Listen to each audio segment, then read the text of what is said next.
যা প্রচণ্ড ঠান্ডা পড়েছে কলকাতাতেই ১১, মানে প্রচণ্ড ঠান্ডা, মানে প্রচণ্ড দিনের বেলাতেই এত ঠান্ডা। তো যাই হোক, আগের দিনেই আমার বড় জন্য একটা হুডি কিনেছিলাম, মানে ওটা সোয়েট টি শার্ট ছিল, কিন্তু আনফর্চুনেটলি সেটা কয়েকদিন ব্যবহার করার পরেই ওটার একটা জায়গা থেকে সেলাই খুলে যায়। তো আমার একটু মনটা খারাপ হওয়াতে আমি বললাম যে ঠিক আছে, তাহলে আরও আরেকটা হুডি ওর জন্য কেনা হোক। তো আজকে ভি-মার্টে চলে গেছিলাম। তো ভি-মার্টে কালেকশনও যেরকম ভালো থাকে, ওদের প্রোডাক্ট কোয়ালিটিও ভীষণ ভালো থাকে, আর আমার বাড়ির কাছেই। তো আমি বললাম ভি-মার্টে গিয়ে একটুখানি কালেকশনগুলো দেখায়, যে ওদের হিউজ কালেকশন এসেছে আর এত বেশি অফার দিচ্ছে যে মানে কি বলবো।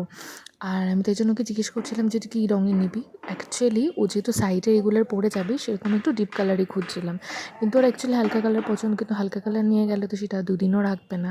তো যাই হোক, একটা ভীষণ পছন্দ হলো, একটু কার্টুন টাইপ। ও যদিও কোনো এরকম কার্টুন টাইপ পরে না, কিন্তু ওটা নেওয়ার পর দেখলাম আবার ব্যাক প্রিন্ট আছে।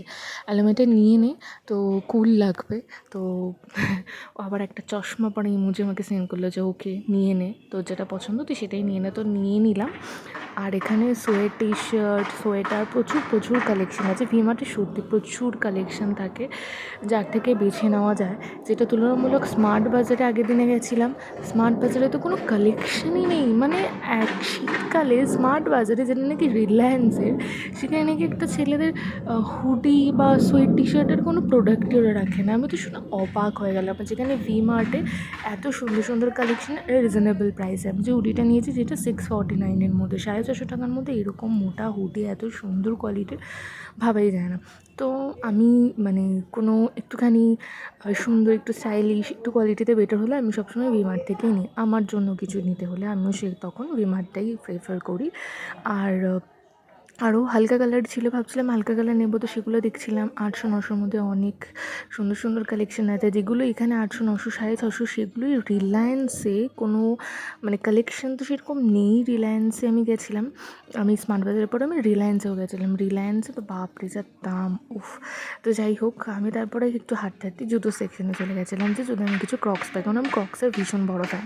তো যাই হোক, আমি তো মেয়েদেরটা অত পেলাম না, কিন্তু বাচ্চাদের সেকশনে যেতে কি কিউট কিউট কালারের মধ্যে ক্রক্সগুলো আমার এত ভালো লাগছিলো। আমি আবার একটুখানি দেখছিলাম যে 150-র মধ্যে এত ভালো, কিন্তু মেয়েদেরগুলো যদি এরকম থাকতো তাহলে আমি নিয়ে নিতাম, কিন্তু নেই। মেয়েদেরগুলোতে যেগুলো ছিল সেগুলো হচ্ছে 330-র মধ্যে, বাট আমার অতটা পছন্দ হলো না, তো তাই জন্য আর নিইনি। কিন্তু যদি কালেকশন থাকতো তাহলে আমি নিয়েই নিতাম।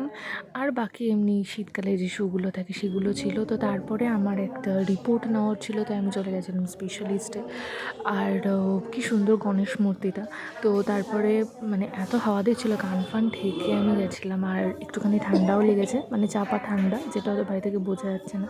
তো আমি রিপোর্ট নেওয়ার জন্য একটুখানি আমাকে ওয়েট করতে বললো, তাই জন্য আমি বসেছিলাম।